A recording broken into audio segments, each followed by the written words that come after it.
விடுதலை பாகம் 2. வரலாறு தெரிஞ்சவர்கள், அதாவது தமிழ் தேசிய வரலாறு மற்றும் கம்யூனிச சித்தாந்தங்களை உள்வாங்கியவங்களுக்கு இந்த கதை கொஞ்சம் ஈடுபாட்டோடு இருக்கும். ஆனால் இப்போ இருக்கிற இந்த 2K கிட்ஸ்கிட்ட அதை கொண்டு வந்து சேர்க்கறதுன்றது மிகப்பெரிய சவாலான ஒரு விஷயம். ஆனால் அதை வெற்றிகரமாக வெற்றிமாறன் பண்ணியிருக்கிறார். அவருக்கும் அவருடைய படக்குழுவுக்கும் என்னுடைய பாராட்டுக்கள். படத்தில் ஒரு சில காட்சிகளில் எனக்கு ஆரம்பத்தில், அதாவது நான் சொல்கிறது கேட்டால் இந்த பாகம் 2ல் முதல் பகுதியில் அதாவது இன்டர்வலுக்கு முன்னாடி படம் ஆரம்பத்தில் எனக்கு ரொம்பவும் ஒரு என்ன சொன்னால் ஒரு கவர்ந்த காட்சியில் ஒரு ஈர்ப்போடு ஒரு பார்த்த காட்சினா அது கருணாஸ் மகன் கெவினுடைய அந்த நடிப்பு தான். எனக்கு இந்த படம் முழுவதுமே 2 பேர் தான் பெரிய அளவில் எனக்கு ஒரு பாதிப்பை ஏற்படுத்தினாங்க. ஒன்று கெவின், இரண்டாவது படம் முழுவதும் வரக்கூடிய விஜய் சேதுபதி. விஜய் சேதுபதி நமக்கு ஏற்கனவே நம்ம நிறைய காட்சிகள் பல படங்களை பார்த்துருந்தாலும் சிறந்த நடிகர் நமக்கு தெரியும். ஆனால் இதில் சில நிமிடங்களே வந்த கெவின் ரொம்பவும் அந்த பரபரப்பாக இருக்குது அந்த காட்சிகள், அவருடைய வரக்கூடிய காட்சிகள் உண்மையிலே அந்த தம்பியை நான் பாராட்டுறேன். உண்மையிலே அந்த முகபாவங்களாக இருக்கட்டும், அசுரனில் பார்த்த அந்த கெவினான்றது கூட கொஞ்சம் சந்தேகம் இருக்குது. அந்த அளவுக்கு ஒரு முதிர்ச்சி இருக்குது. உண்மையிலே அந்த சண்டை காட்சிகளாக இருக்கட்டும், அந்த முகபாவங்களாகட்டும் ரொம்ப சிறப்பாக நடிச்சிருக்காரு. அந்த ஒரு 10 நிமிடம் அவர் வரக்கூடிய அந்த காட்சி எனக்கு ரொம்ப தாக்கத்தை ஏற்படுத்துச்சு.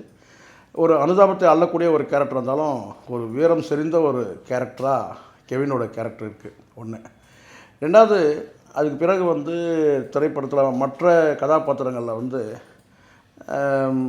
ஒரு என்ன சொல்லுங்க, ஒரு குறிப்பிட்ட சில வில்லன் பாத்திரங்கள் மனசில் ரொம்ப பதியப்பட்டால் கூட பெரிய அளவில் கேட்டால் ஒரு என்ன சொன்னால் ஒரு தாக்கத்தை ஏற்படுத்துச்சுன்னு சொன்னால் எந்த வில்லன் பாத்திரமுமே தாக்கத்தை ஏற்படுத்துது. இந்த படத்துக்கு ஒரு சின்ன குறைன்னு சொன்னால் ஏதாவது ஒரு வில்லன் நமக்கு பார்த்திங்கன்னா ஒரு சேலஞ்சிங்காக இருக்கணும். இங்கே அந்த மாதிரியான திரைக்கதை அமைப்பில் அந்த மாதிரியான ஒரு வில்லன் கேரக்டர் ஏதாவது ஒரு வில்லன் கேரக்டர்.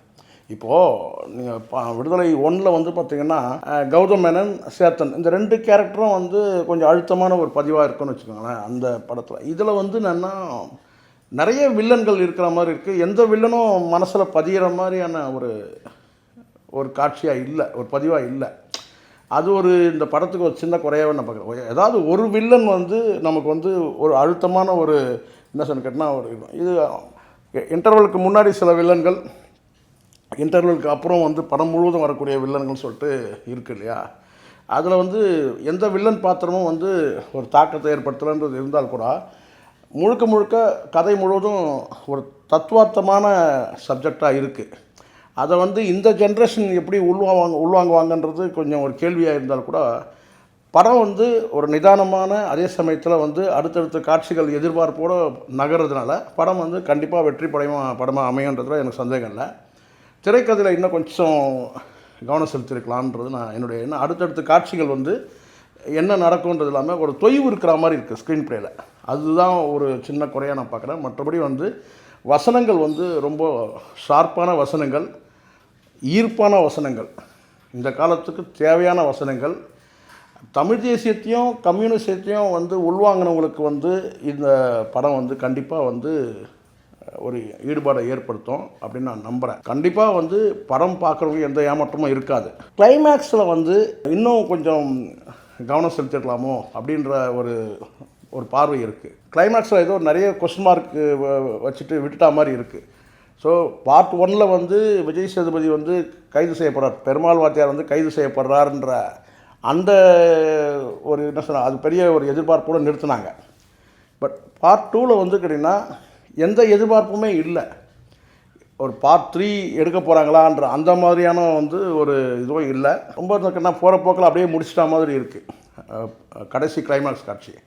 விஜய் சேதுபதி அரசு துறை எடுக்கக்கூடிய முடிவுப்படி அவர் உயிரோடு தான் இருக்கிறாருன்ற மாதிரி அவங்க முடிக்கும்போது அப்படி நிலைப்பாடு எடுக்கிறதும், அதுக்கு பிறகு இங்கே அவர் கொல்லப்பட்டு ஜீப்பில் வச்சுருக்கிற மாதிரி ஒரு காட்சியும், அந்த ஜீப் கவிழுமா கவிழாதா அப்படின்னு ஒரு கேள்வியோடு இந்த படத்தை நிறைவு செஞ்சுருக்கிறாங்க. சூரிய எந்த மாதிரியான ஸ்டாண்ட் எடுப்பார்ன்றது தெரியாமல் அப்படியே நிறுத்துகிற மாதிரி இருக்குது. ஸோ பார்ட் 3க்காக சில வந்து பார்த்திங்கன்னா வந்து ஒரு கனெக்டிவிட்டிக்காக அதை வச்சுருக்கிறாங்களான்றது ஒரு கேள்வியாக இருந்தால் கூட படம் நல்லாயிருக்கு. எதுவும் பெரிய அளவில் வந்து நம்ம வந்து குறை சொல்கிற மாதிரி இல்லை. இந்த காலத்தில் இப்படியான நிலச்சி வந்தார்களுடைய அந்த ஆதிக்க சக்தியோட வந்து ஆதிக்கத்தையும், அதுக்கப்புறம் வந்து கேட்டால் இங்கே காவல்துறை அரசு நிர்வாகம் எடுக்கக்கூடிய முடிவுகளும், ரயில் குண்டுவெடிப்பு மூலம் வந்து பார்த்திங்கன்னா உண்மையாக நடந்தது என்னன்றதை சொல்கிற மாதிரியும் இருக்குது. அதுதான் இந்த படத்துக்கு ரொம்ப ரொம்ப ஒரு முக்கியமான ஒரு காட்சியாக நான் பார்க்குறேன்.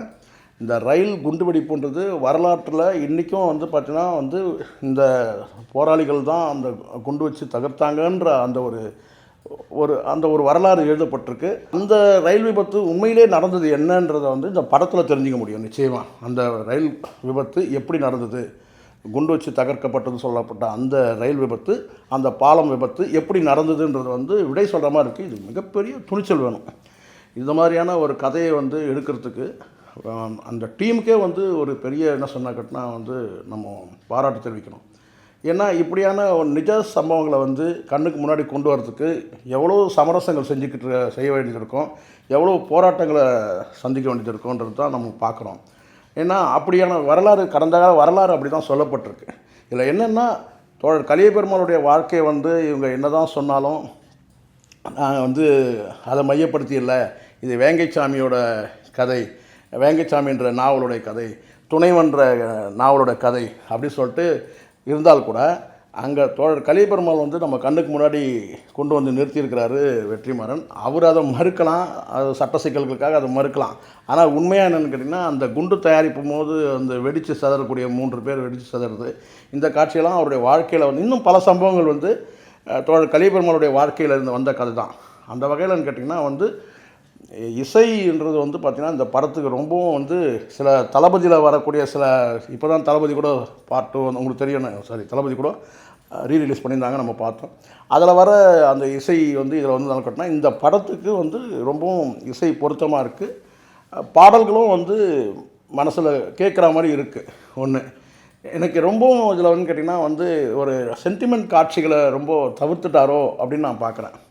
பெரும்பாலும் வந்து துப்பாக்கி சூடு காட்சிகள் இருக்கிறதுனால தவிர்த்துட்டாரோன்னு இருக்குது. ரெண்டாவது, இந்த படத்தில் வந்து கேட்டிங்கன்னா வாத்தியார் பெருமாளை வந்து கைது செய்து இந்த காட்டில் கொண்டு போகும்போது அவர் மூலமாகவே அந்த போராட்ட கதைகளை சொல்கிறதுன்றது நல்ல உத்தி, நான் உண்மையிலே பாராட்டுறேன். அது வந்து அந்த காவல்துறை அதிகாரிகளுக்கே வந்து அவருடைய வாழ்க்கையில் நடந்த சம்பவங்களை வந்து சொல்கிறதுன்றது வந்து உண்மையிலேயே வந்து அது வந்து கலியபெருமாளுடைய அந்த அவருடைய புத்தகம் ஒன்று இருக்குது, அவர் எழுதின புத்தகம், அவரை பற்றி எழுதின சுயசரிதை, அது வந்து என்ன கேட்டிங்கன்னா மக்கள் துணையுடன் மரணத்தை வென்றேன்னு சொல்லிட்டு அந்த கதையை படிச்சிருந்தாங்கன்னா உண்மையிலே வந்து இந்த படத்தில் வரக்கூடிய வாத்தியார் பெருமாள் வந்து அவர் சொல்லக்கூடியது வந்து காட்டில் வந்து காவல்துறையில் கைது செய்யப்பட்டவங்கக்கிட்ட அவங்க கதையை சொல்லிட்டு போகிறது, அதுக்கப்புறம் அவங்கள வழி நடத்துறது, போராளிகள் எல்லாமே மனிதநேயம் கொண்டவங்க தான்ன்ற மாதிரி அந்த ஒரு ஸ்டேட்மெண்ட்டு படத்தில் வரக்கூடிய இந்த குறிப்பிட்டு சொல்லக்கூடிய அந்த ஒரு வசனம், எல்லாரும் எதிர்பார்ப்போடு இருக்கிற அந்த வசனத்துக்கு பெரிய கைத்தட்டலே இருக்குது. என்னென்னா, தத்துவம் இல்லாத தலைவர்கள் ரசிகர்கள் கூட்டத்தையே உருவாக்க முடியும்னு சொன்னார். அதுக்கு வந்து ஒரு முன்னாடி சொல்லக்கூடிய டெஃபினேஷன்லாம் உண்மையிலே இந்த படத்தை போய் பார்க்கணும். எல்லாத்தையும் சொல்லிட்டா நல்லா இருக்காது, போய் பார்க்கணும். அது உண்மையிலே அவர் யாரை சொல்லியிருக்கிறாரு, குறிப்பிட்ட விஜயை சொல்லியிருக்கிறாரு, எம்ஜிஆரை சொல்லியிருக்காருங்க இல்லை, அதில் முழு வசனத்தையும் கேட்கும்போது மக்களுக்கு வந்து விடை கிடைக்குன்றது தான் என்னோடய பார்வை. ஒரு அமைச்சர் எப்படி நடந்துக்கிறாரு, அவருக்கு சாதகமான சூழ்நிலை எப்படி நடந்துக்கிறாரு, முழுக்க மக்கள் போராட்டத்தை வந்து எப்படி பார்க்குறாங்கன்றதுலாம் அந்த படத்தில் சொல்லியிருக்கிறாங்க. அதிகாரிகள் வந்து எப்படி ஒரு ரூமுக்குள்ளே உட்காந்துக்கிட்டு எப்படியெல்லாம் திட்டமிடுறாங்க, நிர்வாக அரசியலுக்காக போராளிகளுடைய வாழ்க்கையை வந்து பார்த்தீங்கன்னா எப்படி படம் பிடிச்சி காட்டுறாங்க, இப்படியெல்லாம் வந்து நிறைய விஷயங்கள் வந்து படத்தில் இருக்கிறதுனால படம் முழுவதும் சொல்லிட்டோன்னா சுவாரஸ்யம் இருக்காது. கண்டிப்பாக படம் வந்து இந்த காலத்து இளைஞர்கள் குறிப்பாக வந்து கடந்த காலத்தில் வந்து கிட்டத்தட்ட 40 வருஷத்துக்கு முன்னாடி நடந்த சம்பவங்களை வந்து நம்ம கண்ணுக்கு முன்னாடி கொண்டு வந்து காட்டுறாங்க. படத்தில் வந்து கதாநாயகிக்கு வந்து பெரிய இந்த படத்தில் வந்து வேலை இல்லை தான்.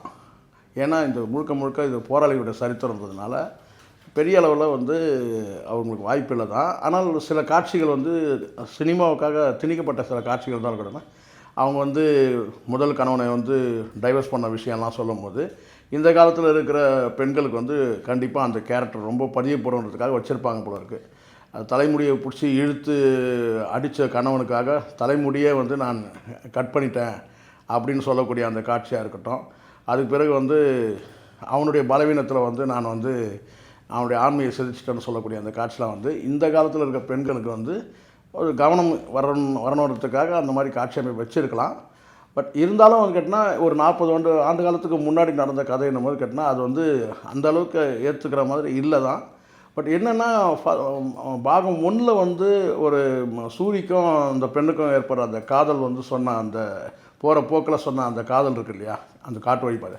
ஸோ அந்த மாதிரி இல்லாமல் ரொம்ப அந்த காதல் காட்சிகள் வந்து ஒரு ஒட்டலைன்ற மனசில் வந்து மக்கள் ஆடியன்ஸுக்கு வந்து பார்த்திங்கன்னா மஞ்சு வாரியாருக்கும் விஜய் சேதுபதிக்கும் ஏற்படுற அந்த காதல் வந்து பார்ட் 1ல் வந்து சூரிக்கும் அந்த அந்த அதோட அந்த காதலிக்கும் ஏற்படக்கூடிய அந்த காதல் இருக்குல்ல, அந்த மாதிரி வந்து இதில் வந்து ஒரு டச் இல்லாமல் இருக்குது அப்படின்றது தான் நம்ம பார்க்குறோம். மற்றபடி மஞ்சு வாரியாருடைய அந்த கடைசி கிளைமேக்ஸில் வந்து விஜய் சேதுபதி வந்து கொல்லப்பட்டு சுடப்பட்டு விழுந்தபோது அவங்க 2 பேரும் பேசக்கூடிய அந்த வசனம் வந்து ரொம்பவே ஒரு ஈர்ப்புள்ள ஒரு வசனமாக நம்ம பார்க்குறோம்.